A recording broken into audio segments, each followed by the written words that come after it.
بسم اللہ والصلاة والسلام علی رسول اللہ صلی اللہ علیہ وسلم. رب اشرح لی صدری ویسر لی امری واحلل عقدۃ من لسانی یفقہوا قولی. اللہم ارنا الحق حقا وارزقنا اتباعہ وارنا الباطل باطلا وارزقنا اجتنابہ آمین یا رب العالمین. قرآن پاک کے مختصر مطالعے کا سفر جاری و ساری ہے. سورہ البقرہ آیات 222 سے 227 انشاءاللہ آج ہمارا موضوع ہوگا. فرمایا اعوذ باللہ من الشیطان الرجیم بسم اللہ الرحمن الرحیم یسألونک عن المحیض قل هو اذى فاعتزلوا النساء في المحيض ولا تقربوهن حتى يطهرن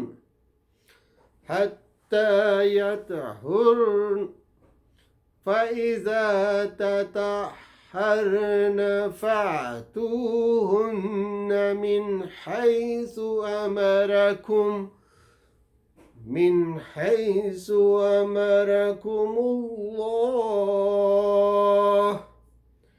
إن الله يحب التوابين ويحب المتطهرين. صدق اللہ العظیم. رب اشرح لی صدری ویسر لی امری واحلل عقدۃ من لسانی یفقہوا قولی. گزشتہ آیات میں حج کے تعلق سے جہاد کے تعلق سے انفاق کے تعلق سے جوئے اور شراب اور ساتھ ہی یتیموں کی ہمدردی کے مسائل یکے بعد دیگرے بیان ہوئے. یتیموں کے ماؤں کے ساتھ نکاح کے حکم نے نکاح و طلاق کے مسائل کو بیان کرنا ضروری قرار دیا اور ساتھ ہی عورتوں کے حقوق تحفظ کے حوالے سے بعض احکام و ہدایات ضروری ہو گئے. گویا بیان کے لیے مناسب حالات پیدا کر کے قرآن ایک وسیع دائرے میں بارش کی طرح برس گیا ہے. چنانچہ یہاں انتہائی اہم مسائل بیان کیے گئے ہیں. ایام ماہواری کے بیان سے آغاز اس وجہ سے ہوا ہے کہ نکاح و طلاق کے بہت سارے مسائل حد بندی یہی چیز کرتی ہے. ضروری ہوا کہ ماہواری سے متعلق شریعت کے احکام واضح کر دیے جائیں. یسألونک عن المحیض، محیض مصدر ہے حیضن کو کہتے ہیں. حیض سیلان یعنی بہنے کو کہتے ہیں. حوض کو بھی حوض اس لیے کہتے ہیں کہ پانی اس کی طرف بہتا ہوا آتا ہے. اصطلاح میں عورت کو عادت کے مطابق جو خون آتا ہے اسے حیض کہتے ہیں. محیض سے مراد حیض اور وقت حیض ہے.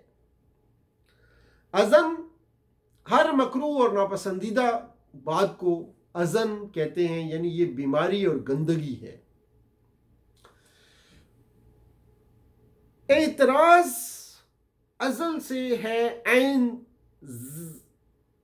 ز اور لام ازل سے ہے، الگ ہونے اور جدا ہونے کو کہتے ہیں. فَاعْتَزَلُوا النِّسَاءَ فِي الْمَحِيضِ، اس سے مراد عورت سے الگ رہنا ہے، یعنی ایام حیض میں عورتوں سے الگ رہو. الگ ہونے سے مراد ہم بستری نہ کرنا، اس کے علاوہ ان کے ساتھ کھانا، ان کے ساتھ ان کا پکا ہوا کھانا، ان کے ساتھ اکٹھے ہونا، یہ سب جائز ہے. حضرت عائشہ رضی اللہ تعالی عنہا فرماتی ہیں کہ رسول اللہ صلی اللہ علیہ وسلم مجھے تہبند باندھنے کا حکم کرتے تھے اور پھر آپ ایام حیض میں میرے ساتھ ہوتے تھے. اعتزال کی حدود ناف اور گھٹنے کے درمیان ہے، یعنی اس قسم کے اختلاط کو ترک کر دینا چاہیے۔ طہر اور تطہر میں فرق۔ طہر اس کو کہتے ہیں جو خون بند ہو جائے، اور تطہر اس کو کہتے ہیں کہ خون بند ہونے کے بعد غسل بھی کر لیں۔ توبہ اور تطہر کا فرق۔ توبہ اپنے باطن کو گناہوں سے پاک کرنے کا نام ہے، تطہر اپنے ظاہر کو نجاستوں اور گندگیوں سے پاک کرنے کا نام ہے۔ مومن کی یہ دونوں خصلتیں اللہ کو بہت محبوب ہیں، پیاری ہیں۔ ان دونوں صفات سے محروم لوگ اللہ کے نزدیک مبغوض ہیں، ان پر غضب ہوتا ہے۔ یہاں جس سیاق میں یہ بات آئی ہے، اس سے یہ تعلیم ہمیں ملتی ہے کہ جو لوگ عورت کی ایام ماہواری کے زمانے میں قربت سے اجتناب نہیں کرتے یا قضاء شہوت کے معاملے میں فطرت کی حدود سے تجاوز کرتے ہیں، وہ اللہ کے نزدیک نہایت مبغوض لوگ ہیں، اللہ کا ان پہ غضب ہوتا ہے۔ آیت 223 میں نساؤکم حرث لکم فاتوا حرثکم، تمہاری بیویاں تمہاری کھیتیاں، پس تم کھیتیوں کو جہاں سے چاہو آؤ۔ حرث کے معنی کھیتی کے ہیں۔ جس طرح کھیتی کے لیے قدرت کا بنایا ہوا ضابطہ ہے کہ تخم ریزی کھیت ہی میں کی جاتی ہے، بیج کھیت سے ہی باہر نہیں پھینکتے، کوئی بھی کسان اس ضابطے کی خلاف ورزی نہیں کرتا، اس طرح عورت کے لیے فطرت کا یہ ضابطہ ہے کہ ماہواری کے زمانے میں قضاء شہوت نہ کی جائے، مخصوص محل کے علاوہ قضاء شہوت نہ کی جائے۔ ایام ماہواری کا زمانہ عورت کی غیر آمادگی کا زمانہ ہوتا ہے۔ غیر محل میں مباشرت باعث اذیت و اضاعت ہے۔ غیر محل میں قضاء شہوت حیوانات بھی نہیں کرتے۔ جو بھی یہ عمل کرتا ہے وہ حیوانات سے بھی گیا گزرا ہے، اس لیے کہ حیوانات میں کوئی غلطی نہیں کرتے، حیوانات اس میں بھی غلطی نہیں کرتے۔ اگرچہ حیوانات کسی قرآن اور کتاب سے ناآشنا ہے۔ فاتوا حرثکم انا شئتم، اپنی کھیتی میں جس طرح چاہو آہو۔ اس جملے میں دو باتیں بیان ہوئی ہیں۔ نمبر ایک، وہ آزادی، بے تکلفی اور خود مختاری جو کھیتی کے مالک کو حاصل ہے۔ نمبر دو، وہ پابندی، ذمہ داری اور احتیاط جو کھیتی والا کھیتی کے معاملے میں ملحوظ رکھتا ہے۔ پہلی بات کی طرف انا شئتم یعنی اشارہ کر رہا ہے، اور دوسری بات کی طرف حرث کا لفظ اشارہ کر رہا ہے۔ یہ دونوں چیزیں بیوی کے معاملے میں شوہر کے رویہ کو متعین کرتی ہیں۔ انسان کے لیے بیوی کی حیثیت ایک باغ کی ہے۔ انسان اس باغ میں جاتے ہوئے بہت سرور اور اطمینان محسوس کرتا ہے، لیکن قدرت نے یہ حقیقت بھی اس کے سامنے رکھ دی ہے کہ یہ کوئی جنگل نہیں ہے بلکہ اس کا نام باغ ہے۔ یہ کوئی ویرانہ نہیں ہے بلکہ اس کی اپنی کھیتی ہے۔ اس میں آنے کو تو 100 بار آئے، جس شان، جس آن، جس سمت، جس پہلو سے چاہے، لیکن اس باغ کا باغ ہونا اور کھیتی کا کھیتی ہونا یاد رکھے۔ اس کے کسی آنے میں اس حقیقت سے غفلت نہ ہو۔ اس آیت میں خاندانی منصوبہ بندی کی جڑیں کاٹ دی گئی ہیں۔ کسان کی خواہش زیادہ سے زیادہ پیداوار کی ہوتی ہے۔ یہ بات بالکل غیر منطقی ہے کہ کسان بیج تو زیادہ سے زیادہ ڈالیں لیکن فصل کم سے کم حاصل کریں۔ وَقَدِّمُوا لِأَنفُسِكُمْ کے جملے نے یہ حقیقت واضح الفاظ میں سامنے رکھ دی ہے۔ عورت کے قربت کی اصل غایت بقائے نسل ہے۔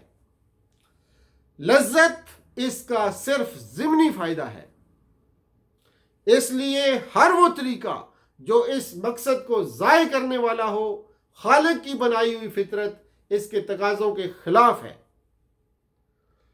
پھر اپنی اولاد کی اچھی تربیت کر کے وہ آخرت میں بھی اپنے سرمایے میں برابر اضافہ کر سکتا ہے۔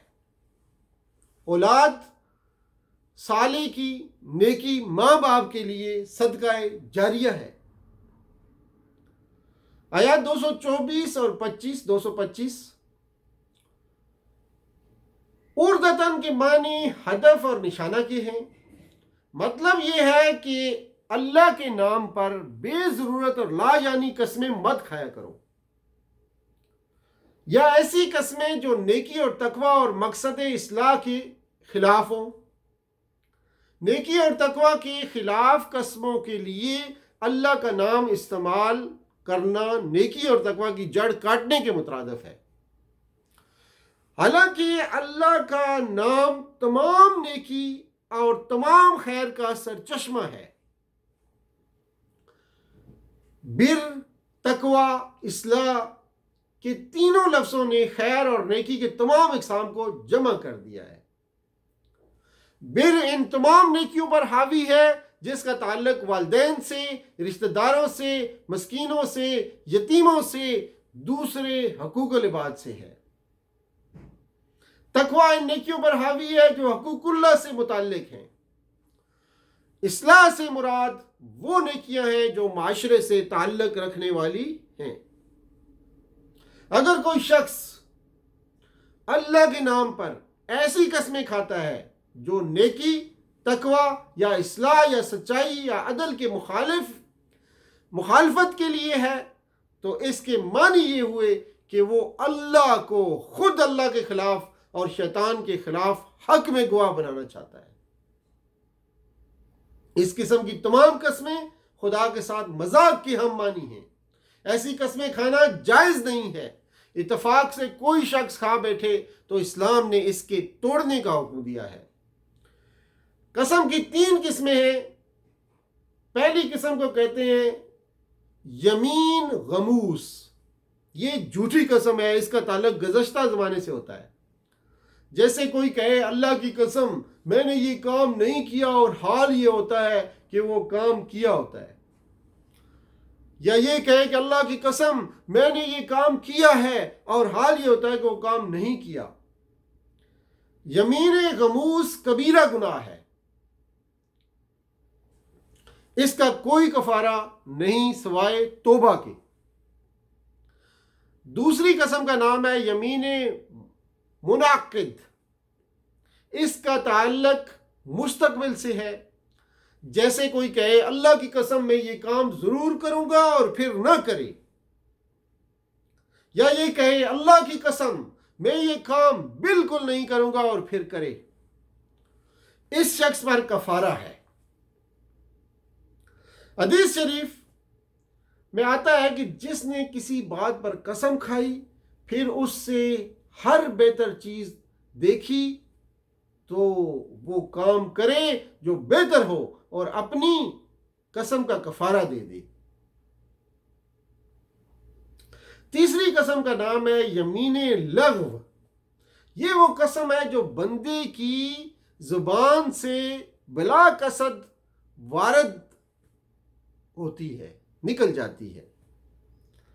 بلا قصد اور بلا ارادہ جو ہے نکل جاتی ہے زبان سے، اس پر کوئی مواخذہ نہیں ہے۔ فرمایا وَلَا تَجْعَلُوا اللَّهَ عُرْدَةً لِأَيْمَانِكُمْ أَن تَبَرُّوا وَتَتَّقُوا وَتُصْلِحُوا بَيْنَ النَّاسِ وَاللَّهُ سَمِيعٌ عَلِيمٌ۔ لا يؤاخذكم الله باللغو في أيمانكم ولكن يؤاخذكم بما كسبت قلوبكم واللہ غفور حلیم۔ آگے آیات ہیں 226 اور 227، اس میں ایلا کے بارے میں۔ ایلا کا لغوی مفہوم کسی امر میں کوتاہی اور کمی کرنا، اس کا اصطلاحی مفہوم بیوی سے شور کا تعلق نہ رکھنے کی قسم کھا لینا۔ ایلا شرع میں اس کو کہتے ہیں کہ عورت کے پاس جانے سے 4 مہینے یا 4 مہینے سے زائد بلا قید مدت قسم کھا لے۔ 3 صورتیں: 4 مہینے کی قسم کھائے، 4 مہینے سے زائد کی کھائے، یا بلا قید مدت قسم کھا لے۔ ان تینوں صورتوں میں عورت کے پاس جائے گا تو قسم کا کفارہ دینا پڑے گا، ورنہ 4 ماہ کے ختم پر عدالت اس شخص کو مجبور کرے گی کہ یہ تو کفارہ دے کر قسم توڑ دے یا طلاق دے دے۔ 4 مہینے سے کم پر قسم کھانا ایلائے شرعی نہیں ہے۔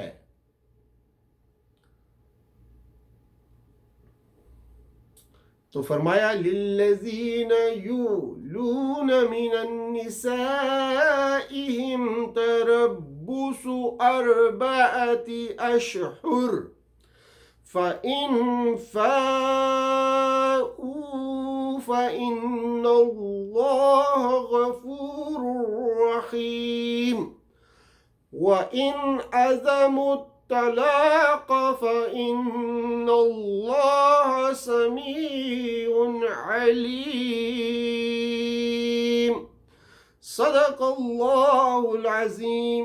تو یہ تھیں آج کی آیات جن کا مطالعہ ہم نے دیکھا۔ سورہ بقرہ کی آیت 222 سے 227 نہایت ہی عام مضامین ہمارے سامنے آئے۔